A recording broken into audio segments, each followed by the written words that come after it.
So in this section, we're going to look at what are your signs and symptoms of stress. So what happens to you when you're stressed? So here are some common signs and symptoms, and I'm going to share with you what happens to me. When I'm under the pressure, when I'm stressed, physically, I start noticing a lot of muscle tension. I start getting headaches, a lot of tight chest and shoulders, and the stomach knots from time to time. Emotionally, I get very frustrated and overwhelmed. Cognitively, I start getting into that negative thinking patterns. So it's almost like that doom and gloom scenarios, a lot of worry. And behaviorally, I go into definitely a state of low productivity and procrastination. So I'm going to invite you to pause this video. Imagine a time in your life when you were stressed and write down for each category what are some of the signs and symptoms of your stress. We are all different. So what happens for you when you are stressed? Pause the video and identify your signs and symptoms for your physical, emotional, cognitive, and behavioral symptoms. Now, I hope you know your signs now, which is very important. And the next question is, how can you best support yourself when you're stressed? Because it really starts with knowing yourself. Right? Okay, when I'm stressed, this is what happened. For a lot of people, by the way, their sleep pattern goes out of whack.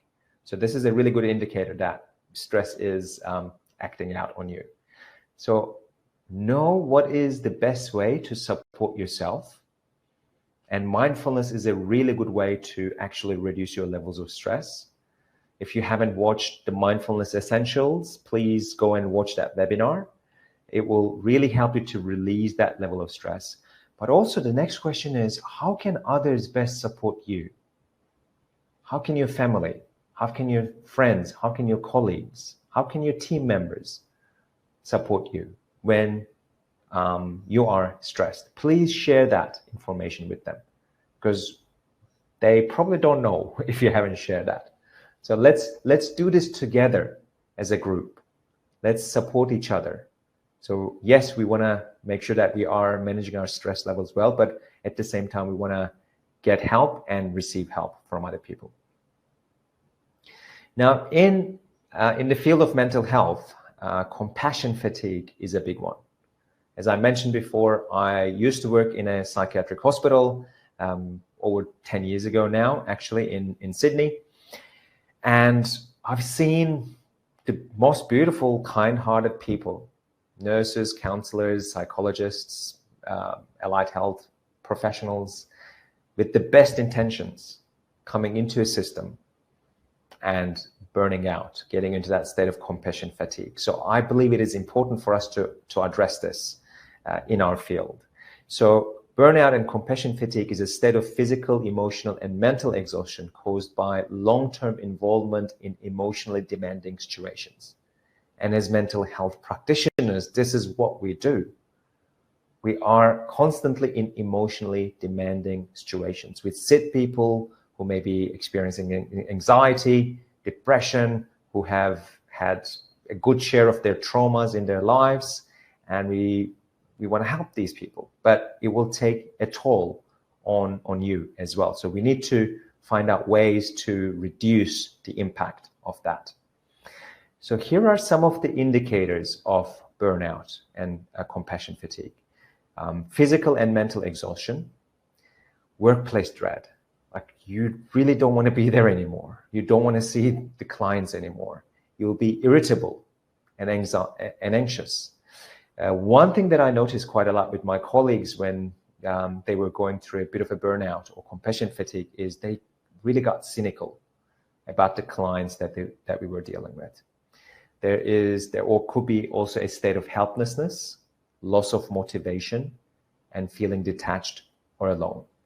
So if you're feeling or noticing some of the signs and symptoms of these burnout indicators, it is time to take action.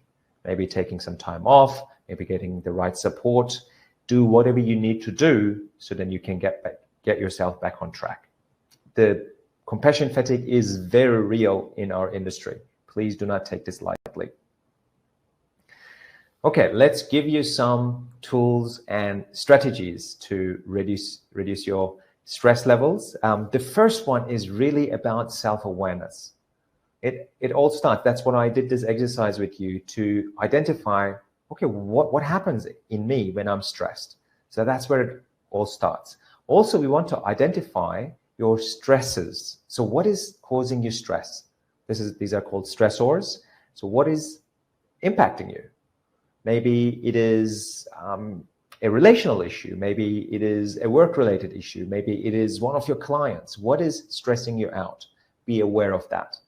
And Dr. Daniel Amen, he does some great work as well in terms of stress. And he says, be aware of the automatic negative thoughts. He calls them the ants, right? Watch out for the faulty thinking patterns, such as catastrophizing, black and white thinking, all or nothing, which are part of the CBT model. And watch out for those.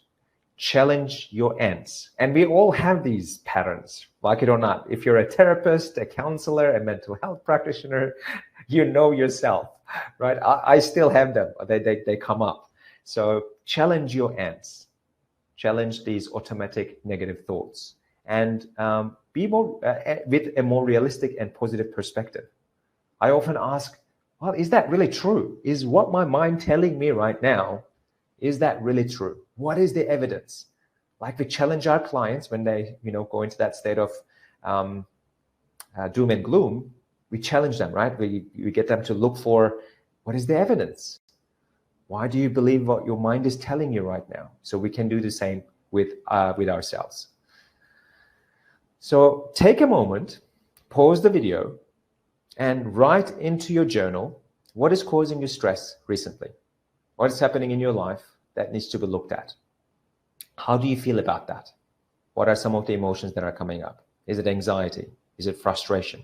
Is it overwhelm? What are you noticing? How do you react when you're stressed?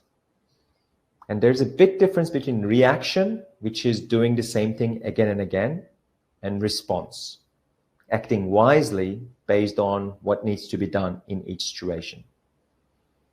So after these questions, ask yourself, what can you do differently next time that will get you a different result? Maybe that would reduce your levels of stress a little bit. So journal for a few minutes and then come back to the video. The strategy number 2 that I want to give you is the 4 A's of stress reduction. These are avoid, alter, adapt, and accept.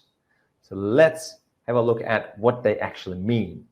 So the first one is, can I avoid? Maybe it's a task. Can you decline it? Can you avoid it? Is it an important task or a meeting? Do you need to be there? Maybe it's causing you a lot of stress, so you can actually remove yourself from the situation that will reduce your levels of stress. Now, if you cannot avoid it, can you alter it?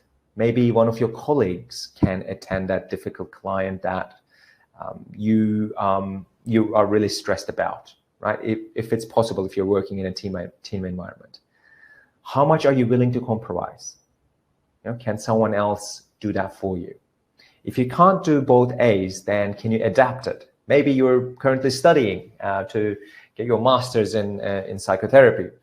And it can be very stressful, right? When I look back at my own studies, we had to do a lot of assignments, dig deep within ourselves, write lots of essays.